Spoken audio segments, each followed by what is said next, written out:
assister à la première ligue du siècle. Salut les amis, j'espère que vous allez bien. Très content de vous retrouver aujourd'hui pour une nouvelle vidéo et bienvenue aussi à ceux qui nous écoutent en podcast. Le football reprend ses droits. Ça y est, on a assisté à la suite de la très belle histoire de Crystal Palace en remportant le Community Shield ce dimanche face à Liverpool. Ce soir, c'est Super Coupe d'Europe. Alors ce sera peut-être de hier soir pour vous parce que sauf si je sors une très grosse perf au montage, je pense que la vidéo sortira jeudi, donc vous aurez sans doute le résultat de ce PSG Tottenham qui est quand même assez intriguant pour lancer la saison. Et ce week-end, c'est le grand retour des championnats avec Ligue 1, Liga et Première Ligue. C'est donc pour moi l'heure d'entamer les previews de football pour la saison, donc on va essayer de vous présenter du mieux possible évidemment les 5 principaux championnats, donc Première Ligue aujourd'hui, Ligue 1, Liga, Serie A, Bundesliga. On rajoutera aussi, je pense, à Liga Portugal, donc un bon petit programme là pour août et jusqu'à début mi-septembre, je pense. On a aussi revu un petit peu la formule des previews par rapport à l'an dernier. Là, on vous avait proposé un format bien trop long, une analyse club par club qui nous avait demandé également beaucoup trop de travail. Là, on a rangé un petit peu voilà, les clubs par masse dans chaque championnat. Vous allez comprendre un petit peu au fur et à mesure comment on a voulu préparer la chose. J'espère que ça vous plaira, cette nouvelle formule. On démarre de suite avec une rétrospective de l'an dernier. L'an dernier, c'est une bien drôle de saison qui s'est passée en Première Ligue avec un Liverpool qui a totalement écrasé la concurrence très tôt dans la saison. Un très beau champion, voilà, l'après Jürgen Klopp a été géré sans problème, sans broncher par Arne Slot, avec en plus quasiment aucune recrue sur le mercato qui a précédé. C'était vraiment très fort Liverpool. Derrière Arsenal, troisième fois deuxième d'affilée, ça commence à titiller, je pense, les supporters Gunners qui vont vouloir aller chercher cette Première Ligue. J'ai un petit prono pour eux qui risque de leur plaire. Bon, après mes pronos, on sait que généralement c'est jamais ça, mais écoutez, j'ai un petit feeling, peut-être que on va le tenter, on s'en reparle après. Derrière, on a eu aussi une drôle d'histoire avec Manchester City qui a fini troisième, qui a été longtemps loin de ce top 4. Voilà, on se demandait si City allait finir peut-être hors des places de LDC et peut-être hors européen, ça aurait été une très grosse surprise. Ils ont quand même assuré sur la fin, mais ça reste une équipe qui s'est cherchée toute la saison, je trouve. Peut-être quelques doutes qui vont persister sur cette nouvelle saison, peut-être sur ce début de saison en tout cas, mais il y a eu un mercato assez intéressant. On en parlera un petit peu après, mais ça va être assez intéressant à suivre, je pense. Manchester City version 2025-2026. On a Chelsea qui finit 4ème derrière, là j'ai le classement sous les yeux en même temps. On en reparlera évidemment après de Chelsea qui vient de remporter la Coupe du Monde des clubs, qui a remporté la Conference League. C'est un projet qui monte de plus en plus et tant mieux pour eux vu tout ce qu'ils ont dépensé, voilà. Oh non, ça c'est pas le débat, mais ça dépense très fort côté Chelsea. Il y a eu une drôle d'histoire aussi avec Nottingham Forest, voilà, qui a longtemps titillé la 2e, la 3e place. On pouvait se demander est-ce qu'ils allaient finir dans le top 4 et voilà, est-ce que ça allait être la belle histoire jusqu'au bout. Ils finissent 7e et ils ont un petit peu craqué sur la fin. Il y a eu Sky Gibbs-White là, qui m'a un petit peu gêné là, sur ce mercato estival, on en parlera aussi un petit peu après. Voilà, une très belle surprise en tout cas Forest. Deux déceptions évidemment, les Spurs de Tottenham et Manchester United, la drôle de finale là aussi d'Europa League. Tottenham qui finit vainqueur et qui finit 17ème de Première Ligue à côté, c'est totalement fou. Mais voilà, c'était une drôle de saison, je trouve que c'est vraiment le terme drôle, parce qu'il s'est passé tellement de choses en fait, il y a eu tellement de choses dans cette saison de Première Ligue. Un top 10 qui devient de plus en plus fort, des clubs de Première Ligue qui deviennent de plus en plus forts, encore une fois les 3 promus qui redescendent. Est-ce que ce sera encore le cas? On verra ça et je vous propose de démarrer de suite en parlant des clubs à surveiller. Les clubs à surveiller, absolument pas, puisque ce sera la partie suivante. Voilà, fallait bien que je me trompe dès le début. On parle relégation pour démarrer. Là, vous voyez ma tête maintenant à droite et vous voyez ma petite page Transfermarkt ouverte avec Burnley qui monte de Championship, pas de Première Ligue. Et la question sur ces 3 promus, du coup, Burnley, Sunderland qui est juste là et Leeds. Voilà, je ne savais plus dans quel ordre j'avais mis ça. Est-ce que ces 3 promus seront les 3 à descendre automatiquement? C'est le cas depuis 2 saisons d'affilée. On avait consacré un petit short sur cette situation qui est, je trouve, pas anodine quand même du côté de la Première Ligue.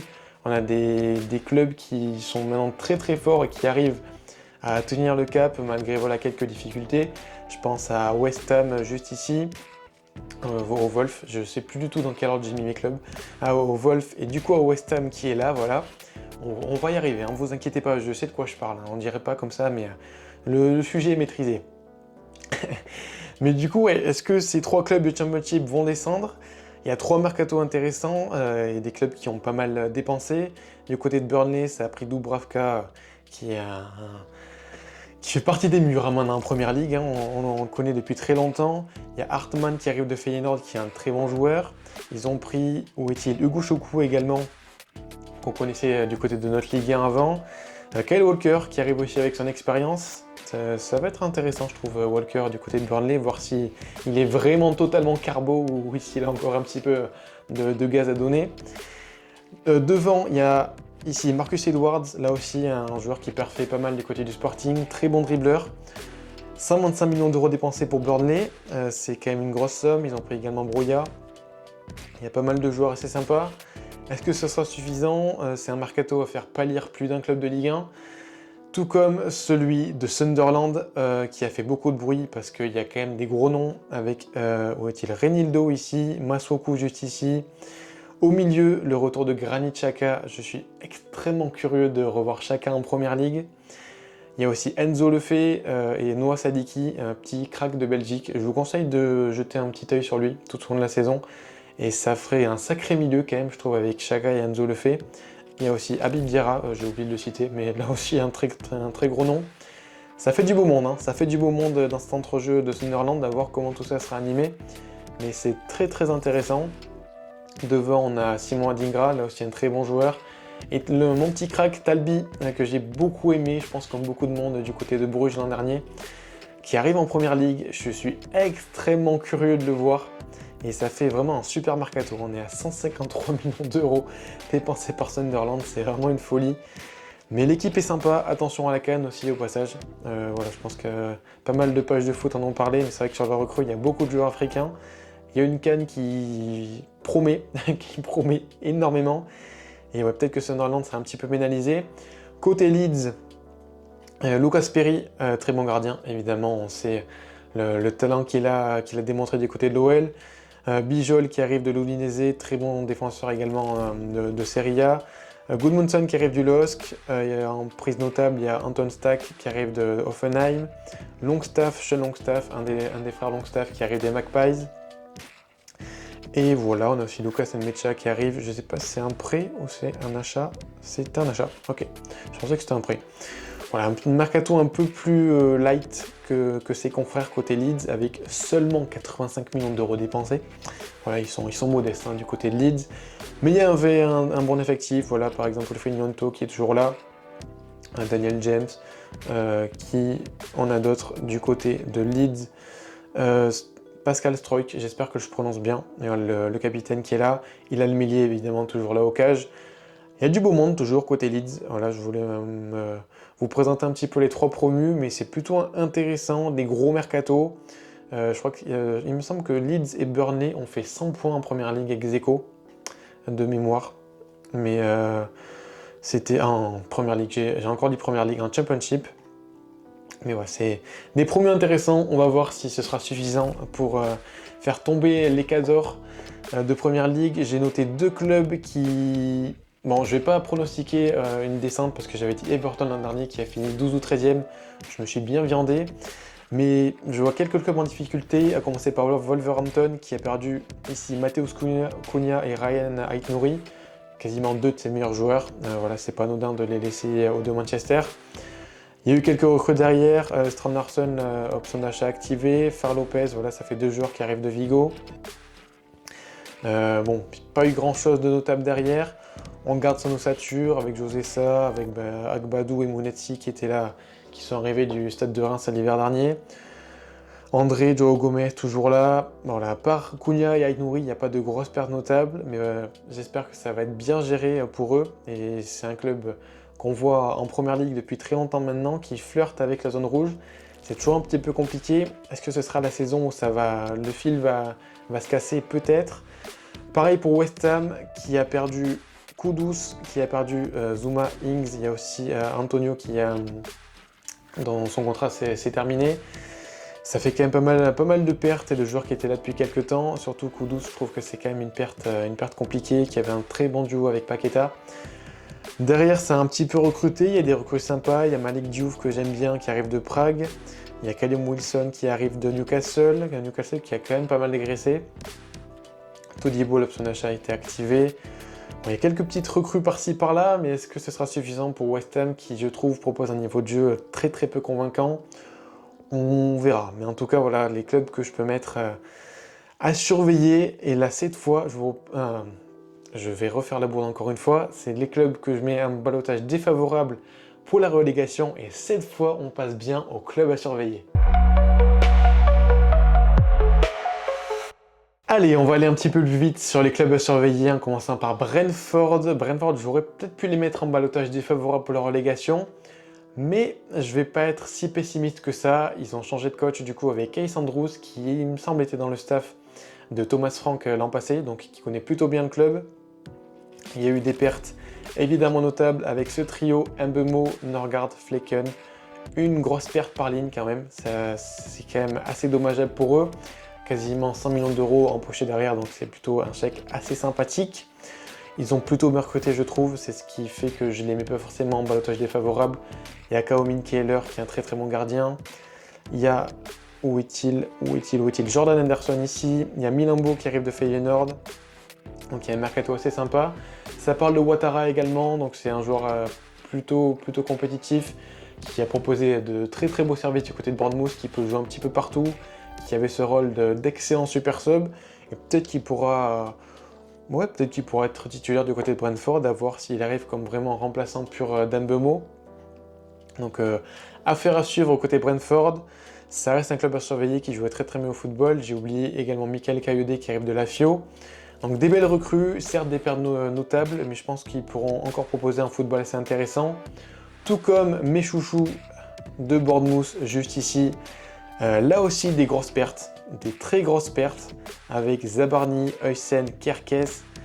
C'est trois gros noms, voilà, ça fait quasiment toute une défense à rebâtir. Mais déjà, ils gardent leur homme fort qui s'appelle Andoni Iraola, qui est un super coach, qui fait un excellent boulot. Et ils continuent de recruter très bien.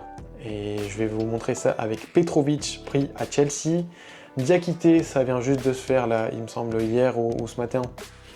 C'est officiel qui arrive du LOSC. Et pour l'anecdote, j'ai une carrière sur FC25 avec Bournemouth et j'ai pris Diakité. Voilà. Après, expert Première Ligue, on ne sait pas, mais petit trophée, il n'y a pas de petite victoire. Ils ont également pris Adrien Truffert pour remplacer Kerkez. Choix intéressant là aussi, il y a des retours de prêt comme Billing ou Ahmed Junior Traoré. On verra ce qu'ils font devant. Je pense qu'il y a quand même du bon matos. Et quelque chose que j'aime bien du côté de Bournemouth, c'est que je trouve que voilà, ils ont perdu des jeunes joueurs entre, je pense, 19 et 21 ans grand max, 22 ans peut-être pour Zabarni. Mais je trouve qu'ils ont une ossature de joueurs entre 23, 24 et 26, 27 ans assez intéressante. Là, quand on regarde, on a Petrovic, on a du coup Diakité, Senesi un tout petit peu plus vieux.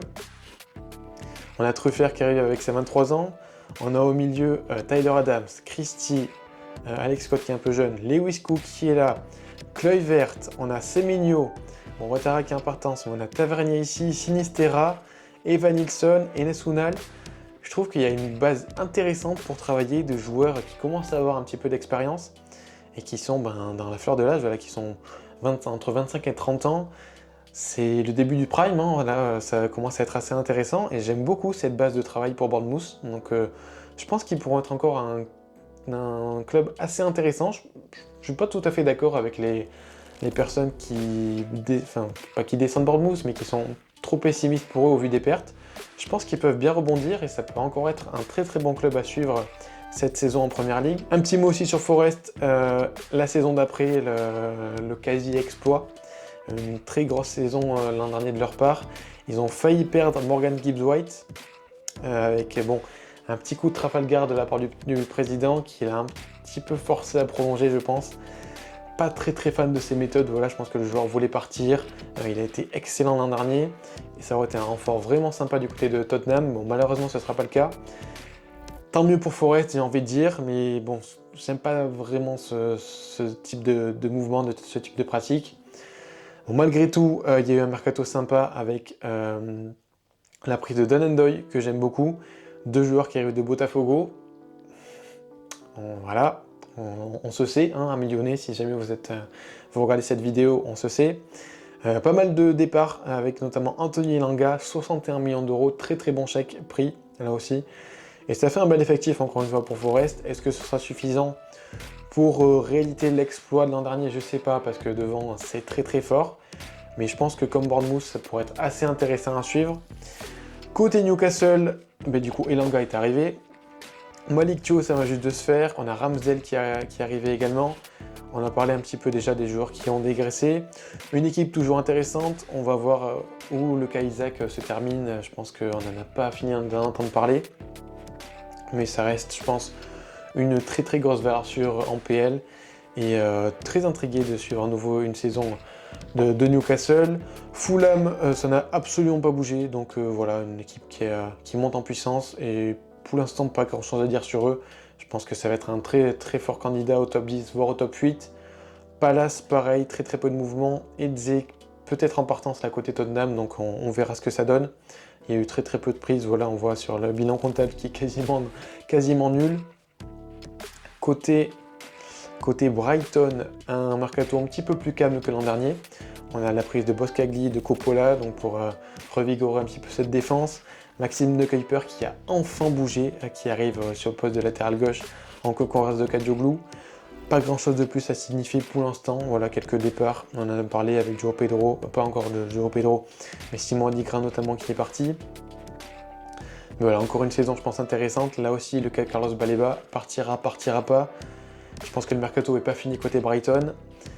On enchaîne avec Everton. Everton du coup qui était un de mes candidats à la descente l'an dernier. Pas du tout, et qui font un super mercato au passage, enfin un mercato intéressant. Adam Aznou, très très bon petit crack, là aussi à voir s'il arrivera à percer, mais les fans munichois en disent que du bien. Ils ont pris Deosbury Hall à Chelsea, ils ont pris Alcaraz qui revient en Première Ligue après avoir fait une petite pige à Southampton et un aller-retour du coup à Flamengo. La prise de Jack Grealish en prêt, ça vient juste de se faire, on verra. On verra Grealish, parce que c'était plus trop ça l'an dernier, même depuis 2 ans. Donc on verra si Grealish arrive un petit peu à se relancer. Aussi près de Tierno Barry, donc mercato sympa, ça a pas mal dépensé là aussi. Iliman Ndiaye qui avait bien performé l'an dernier. On va voir ce que ça donne Everton. Il y a quand même des recrues intéressantes. Est-ce qu'ils arriveront un petit peu relever la tête et retrouver leur niveau? Mais bon, écoutez, on verra ça. Et dernier club, avant d'entamer le lourd, Aston Villa, qui n'a pour l'instant quasiment pas bougé, à part Evan Guessant, très bonne prise, je trouve. Je pense que ça peut être une saison intéressante côté Villa, qui va aller en Europa League. On sait l'amour qu'a Unai Emery pour cette compétition. Il y a un effectif qui est plutôt stable pour l'instant, qui est capable de très bien performer. Voilà, s'ils arrivent à s'extirper un petit peu des blessures, ça peut être assez sympa. Et j'en fais un candidat très très solide au top 6, je pense. Au top 8, sûr et certain. Et attention au top 6, parce que je pense qu'il y a des joueurs, par exemple, comme Amadou Onana ou voilà, Boubacar Kamara au milieu. C'est un double pivot super intéressant qui peut à nouveau très très bien performer. Il y a des joueurs devant, même Morgan Rogers, Jacob Ramsey, vraiment très très pertinent. Oli Watkins qui est toujours là. Daniel Malen aussi, on en attend encore un petit peu plus. Ça va être intéressant cette équipe à suivre encore une fois. Et voilà, c'était pas mal de clubs à surveiller. Et là, on va entamer évidemment le lourd avec les clubs anglais qui ont braqué la banque tout simplement. La course à l'armement est terrifiante côté Première Ligue. On va démarrer en parlant de Manchester United. Alors ne vous inquiétez pas, l'ordre des clubs que je présente n'est pas mon classement final. Hein, voilà, si jamais j'ai toujours beaucoup de doutes sur Manchester United, mais ils ont dépensé la modique somme de 230 millions d'euros pour 0 € encaissé. Donc bon, encore une fois des sommes vertigineuses. Un gros mercato côté United qui montre encore de grosses ambitions, je pense. C'est une belle confiance donnée à Ruben Amorim. Donc c'est plutôt de belles choses pour l'instant. En termes de recrues, ça se matérialise par Brian Mbeumo, donc très très bon joueur de Première Ligue. 75 millions d'euros, je crois que c'était peut-être 80 et quelques avec bonus. Ça reste une très grosse somme pour un joueur comme ça, mais bon, on connaît les prix actuels. ça me choque pas spécialement non plus. On a aussi les prises de Matheus Cunha et de Benjamin Sesko, pardon. Cunha également un joueur qui connaît bien l'APL, qui a très bien performé du côté de Wolverhampton. Benjamin Sesko, encore une promesse, un petit peu plus confirmée que Rasmus Højlund, voire que Zirkzee. Sesko, ça fait quand même quelques saisons qu'il était du côté de Leipzig. C'est intéressant, ce mercato très offensif pour l'instant. Il y a Garnacho qui est en partance. Mais c'est assez intéressant, toute la ligne d'attaque du coup est remise presque à zéro. On va voir ce que ça va donner sur le terrain maintenant. Mais c'est plutôt pertinent, je pense que, voilà, on en a parlé tout à l'heure, Carlos Baleba au milieu, ça peut être une forte éventualité. Et il y a un questionnement aussi, je trouve, autour de ce milieu côté United. Est-ce que Bruno Fernandes, avec autant de recrues devant, va être amené à jouer un petit peu plus bas? Je pense que ça peut être pertinent maintenant qu'il prend un petit peu d'âge. Bon, il a que 30 ans, ça reste jeune. Mais dans ce rôle un petit peu de quarterback, comme on peut voir Hakan Çalhanoğlu côté Inter, je serais pas mécontent de voir Amorim tenter le coup. Je pense que ça peut être assez sympa. Si on lui met un Baleba qui arrive à côté, même un Ugarte qui fait le travail, Casemiro qui est peut-être un petit peu vieillissant maintenant, mais je pense qu'il peut toujours apporter de bonnes choses. Kobe Mainoo qui est également toujours présent. Donc il y a un entrejeu, je pense, à trouver. Il y a une formule à tester, je pense. Il n'y a pas forcément besoin de 1000 recrues au milieu. Je pense qu'une seule suffirait. Il y a peut-être un petit peu plus besoin encore derrière pour l'instant. Et j'espère que le mercato n'est pas fini à ce niveau-là côté United. Yoro, De Ligt, Martinez avec Vigadement toujours présent avec Maguire. Ça reste 4 noms intéressants, mais pas du tout suffisant pour jouer en 3-4-3. Même si Mazraoui peut venir dépanner, même si Luke Shaw peut venir dépanner, je pense qu'il faut encore un voire deux défenseurs centraux. Il y a peut-être aussi un besoin sur les côtés. Même si, bon, j'attends de voir Dorgo aussi toute une saison. Là, il était arrivé, il me semble, l'hiver dernier. C'est un joueur que j'aime beaucoup, qui était du côté de la Serie A. On va voir toute une saison complète ce que ça donnera. Et il y a pas mal de promesses aussi avec également Amad Diallo qui s'est bien retrouvé, je trouve, dans ce rôle de piston. Donc la saison 1 officielle d'Amorim, la première saison complète d'Amorim m'intrigue énormément. Pareil aussi, André Onana va-t-il rester ou pas? Est-ce qu'ils peuvent tenter un petit coup Donnarumma? Affaire à suivre, ça parle aussi de Manchester City sur le dossier, on verra. Mais il y a encore beaucoup de questions et beaucoup d'interrogations et j'espère voir un bien meilleur visage de ce club que ce qu'on a vu l'an dernier. Côté Liverpool, le club qui a clairement fait le plus parler de lui sur ce mercato d'été, avec 300 millions d'euros dépensés et on en attend encore peut-être 400-500 millions d'euros si Isaac ça se fait. S'ils vont prendre des défenseurs centrales, ça parle de Marc Guéhi notamment. Il y a encore des besoins dans cet effectif, mais c'est un mercato XXL pour l'instant. Milos Kerkez, Jérémy Frimpong, Florian Wirtz, Hugo Ekitike, c'est impressionnant. Franchement, c'est impressionnant. C'est très très fort de toute façon. Après ce mercato quasiment vierge l'an dernier avec la seule prise de Chiesa et Mamardashvili qui était reparti directement en prêt. Là, c'est voilà, on comprend être champion et faire autant d'économies pour pouvoir sortir un mercato pareil, c'est très très solide. Maintenant, j'ai mis encore quelques petites réserves, notamment derrière. Pour moi, c'est pas suffisant déjà.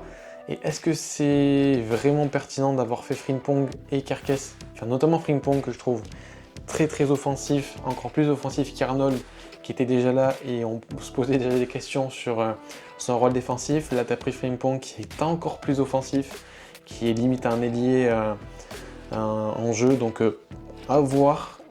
Je peux pas donner de réponse avant de voir ce que ça donnera sur au moins 4-6 mois. Mais je trouve que pour l'instant, le mercato est léger derrière. Ça a l'air d'être dans les tuyaux, voilà, d'aller prendre un central parce que bon, Konaté, Van Dijk, Gomez, on connaît en plus leur fragilité, c'est pas du tout suffisant pour une saison aussi capitale pour eux, avec Ligue des Champions en Première Ligue et les 80 matchs par semaine qu'on connaît. Je pense que ouais, j'ai encore quelques réserves sur Liverpool, même si c'est impressionnant, le matériel offensif est assez fou. Et encore plus s'ils vont prendre Alexander Isak, ce sera totalement fou. Mais voilà, ne nous emballons pas non plus et j'espère qu'on n'aura pas que de la poudre aux yeux sur ce mercato parce que ça promet et je pense qu'on peut voir de belles choses. Mais voilà, soyons patients, laissons-les travailler. Certes, c'est impressionnant en termes financiers, mais la seule réponse véridique, ce sera le terrain. Et même si ça reste les champions en titre, on sait très bien que la Première Ligue, ça bouge énormément. N'est-ce pas Manchester City?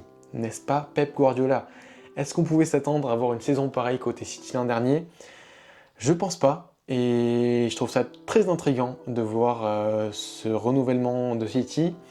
Est-ce que Pep saura se renouveler? Et je trouve que c'est pas une situation dans laquelle on l'a vu très souvent dans sa carrière, qui était dans une zone de confort plus au Barça avec le meilleur Barça de l'histoire sous Guardiola. Au Bayern, bon, c'était un petit peu mitigé son passage, mais depuis à City, c'est un rouleau compresseur. Et voilà, ils ont eu pas mal de doutes l'an dernier, je trouve. Un effectif qui a un petit peu déçu sur certaines individualités. On peut penser à Phil Foden, qui avait été MVP de la saison d'avant, qui a été un petit peu en deçà la saison passée. Erling Haaland aussi un petit peu plus calme. Des mecs comme Bernardo Silva, Gundogan également, c'était un petit peu plus compliqué pour eux. Mais gros mercato réalisé, on pouvait s'y attendre forcément, mais gros mercato avec James Trafford pris à Burnley, on a Ryan Aït-Nouri pris à Wolverhampton, on a Tijani Reinders, très bon coup réalisé, on a Nipan qui arrive de Norvège, il me semble, de Rosenborg. Qui arrive de Rosenborg, un petit crack de 18 ans, très intriguant ce petit monsieur. Là aussi, vous connaissez mon amour pour les petits jeunes qui arrivent d'un petit peu partout, voilà, des clubs un petit peu méconnus qui ont l'air très forts. J'aime beaucoup ce genre de profil. Et le dernier qui me plaît beaucoup, Ryan Cherki, évidemment. Comment ne pas parler de Ryan Cherki, joueur absolument incroyable. Je suis très intrigué de voir Cherki sous Pep et c'est un renouvellement d'effectifs vraiment sympa. Il y a Sabinho qui est importance pour Tottenham, apparemment on verra ce que ça donne. Mais j'aime beaucoup ce City 2025-2026. La rumeur Donnarumma, là j'en ai parlé tout à l'heure, on verra où ça va. Il y aura quand même pas mal de gardiens du coup si Donnarumma arrive. Ça sera un petit peu le mini Chelsea. Je pense qu'il y aura des départs, peut-être Ederson, à voir. Mais ouais, très intriguant de voir ce City avec la nouvelle saison de Kouchanov, là aussi, voir les progrès du bonhomme. Gvardiol, je pense qu'il sera peut-être rebasculé dans l'axe avec Aït-Nouri qui arrive sur le poste de latéral gauche. À voir Gvardiol dans l'axe, joueur ultra intéressant, on a vu l'an dernier, capable de se projeter aussi, qui a été vraiment intéressant. Donc ouais, on va voir si City arrive à retrouver de sa superbe. Est-ce que ce sera suffisant? Est-ce que le mercato est fini? Je ne sais pas. Mais pour l'instant, sur le papier, c'est assez intriguant, mais c'est pas fini. Il nous reste 3 clubs pour terminer, 3 clubs londoniens, vous l'aurez compris, en commençant par Tottenham, la saison du renouveau, je pense, avec Thomas Frank qui arrive de Brentford. Super coup, très bon travail pour lui du côté de Brentford. Entraîneur qui a tendance à utiliser pas mal les jeunes aussi, donc c'est assez intéressant côté Tottenham qui a une très bonne académie. On va voir ce que ça va donner, ce remplaçant de Postecoglou, avec une finale d'Europa League remportée comme point de départ du renouveau. Renouveau également avec le départ d'Heung-min-Son, superbe joueur qui aura fourni de très belles années aux Spurs, un duo emblématique avec Harry Kane, mais qui était clairement sur la fin depuis 2-3 saisons, donc bon. Le départ est acté, voilà, on peut ranger nos mouchoirs. Un départ assez émouvant, je trouve. La vidéo de son départ, elle a touché mon petit cœur, mais voilà, joueur emblématique, il faut quand même lui donner tout notre respect. J'espère que ça va très bien se passer pour lui du côté de Los Angeles, et qu'il retrouve au passage du Hugo Lloris d'ailleurs. Il aurait pu croiser également la route d'Olivier Giroud qui est revenu en France. Mais voilà, il retrouve Lloris et je pense qu'il va passer du très bon temps côté Los Angeles. Derrière à Tottenham, ça a commencé à bien recruter, option d'achat levée pour Mathys Tel, Joe Palhinha qui arrive en prêt du Bayern, donc je pense petite entente assez sympa entre Bayern et Tottenham. On a eu les mouvements d'Eric Dyer ou d'Harry Kane pour en témoigner. Luka Vuskovic arrive définitivement, Kevin Danso également, Mohamed Kudus, très bon achat, très bon achat Mohamed Kudus, je trouve que ça fit parfaitement à côté Tottenham. Le mercato n'est pas fini, évidemment, puisque ça parle de Eberechi Eze et de Savigno. Je suis très très fan des deux. Je pense que ça peut vraiment bien matcher sur ce front offensif des Spurs. On a Savigno qui amènerait ce côté percussion. Eze, joueur maintenant très très bien ancré en première ligue, capable de jouer en 10 et sur un côté. Je pense que ça colle très bien avec des profils comme Kulusevski, avec en plus la blessure de Madison. La grosse blessure d'ailleurs au passage de Madison, je suis vraiment dévasté parce que c'est un joueur que j'adore mais tellement fragile. Mais ouais, là, il y a un mercato vraiment sympa et qui n'est pas fini côté Tottenham. Je pense qu'on pourrait aller chercher peut-être un petit latéral gauche pour doubler Udogie. Il y a Spence aussi qui fait du bon taf. Il y a toujours Pedro Porro, mais je pense que ouais, ça peut... Il y a clairement besoin d'aller chercher un latéral. En défense centrale, je pense qu'on est plutôt bien armé. Cristiano Romero devrait a priori ne pas partir. Il y avait pas mal de rumeurs, côté Colchoneros notamment. Donc tant mieux qu'il reste, tant mieux qu'il reste. Il y a pas mal de matos, hein. De toute façon, côté Tottenham, on le sait, il y a un bel effectif. Lucas Bergwall, j'ai hâte de voir une saison de plus de ce joueur, je l'adore. Pape Matar Sarr également qui revient très très bien, je pense que sous Thomas Frank ça peut vraiment donner. Et j'ai hâte de voir leur saison, j'ai vraiment hâte de voir leur saison. Comme j'ai hâte de voir la saison de Chelsea. Enfin, je pense, la saison référence pour eux, après avoir remporté la Coupe du Monde des clubs et la Conference League. Je pense qu'on a compris que le projet commençait à arriver, pas à maturité, mais à un très très bon virage. Je pense qu'il y a encore, ceci dit, quelques besoins dans l'effectif, même si bon, on voit que l'effectif est déjà ultra dense. Je pense qu'il y a encore des départs à faire. Je pense à Nico Jackson notamment. Mais voilà, ça a quand même pas mal recruté, que ce soit Joe Pedro, Estevao, Gittens, Llorelato, Liam Delap, des noms hyper intéressants, encore une fois jeunes. Ça a aussi pas mal dégraissé, donc là aussi c'est pas mal de faire croquer les autres. Maresca, la saison 2, je pense que là aussi ça peut être assez sympa. C'est un coach dont je pense on pouvait se demander un petit peu qu'est-ce qu'il faisait là au début.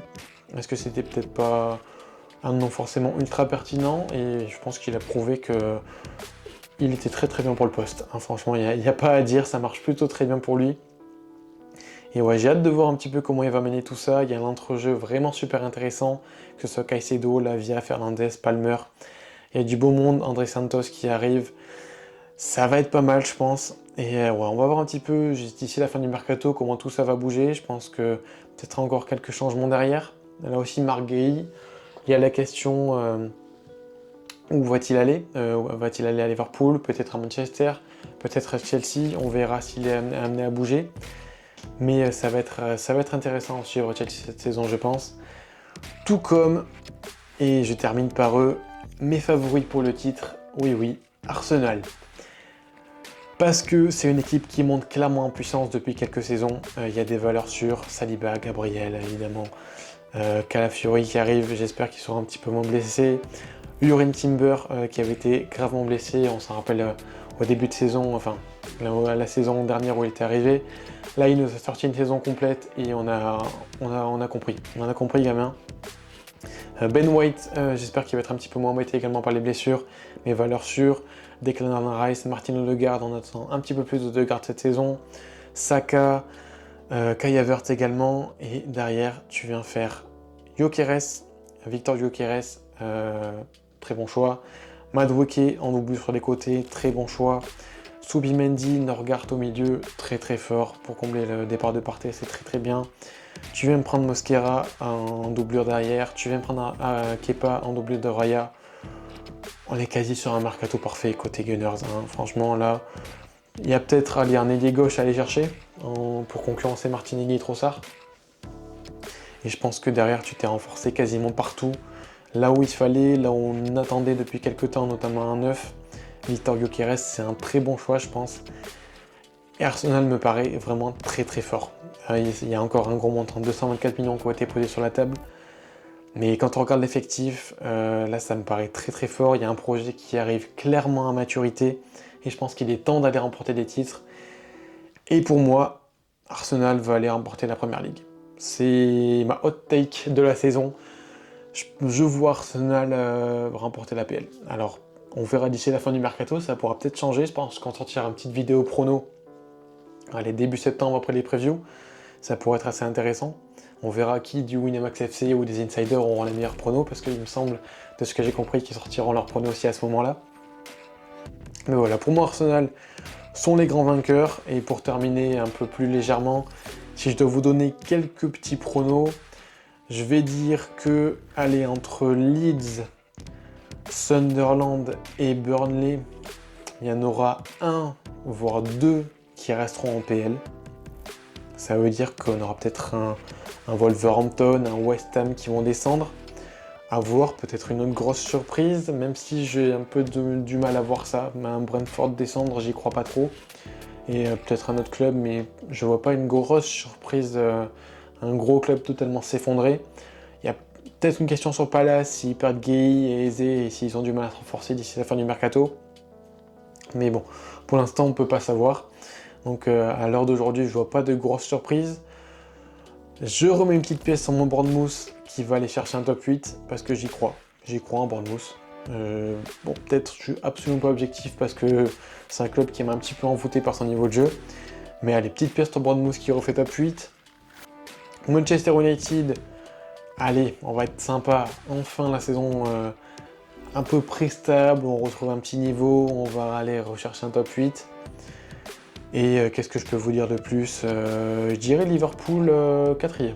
Je vois pas Liverpool aussi performant que la saison dernière. Je pense que les recrues, ça va mettre un petit peu de temps. Et allez, je dis Liverpool 4ème pour terminer. City qui retrouve son niveau. Tottenham pareil, top 6. Et Chelsea, Chelsea 2ème. Chelsea 2ème. Allez, Arsenal, Chelsea. Et 3ème, 3ème City. 4ème Liverpool. Allez. 5ème. C'est compliqué en fait. Hein. Il y a beaucoup de clubs en première ligue. Mais écoutez, on verra. On verra. On termine sur une bonne note. Voilà, une note un petit peu plus légère.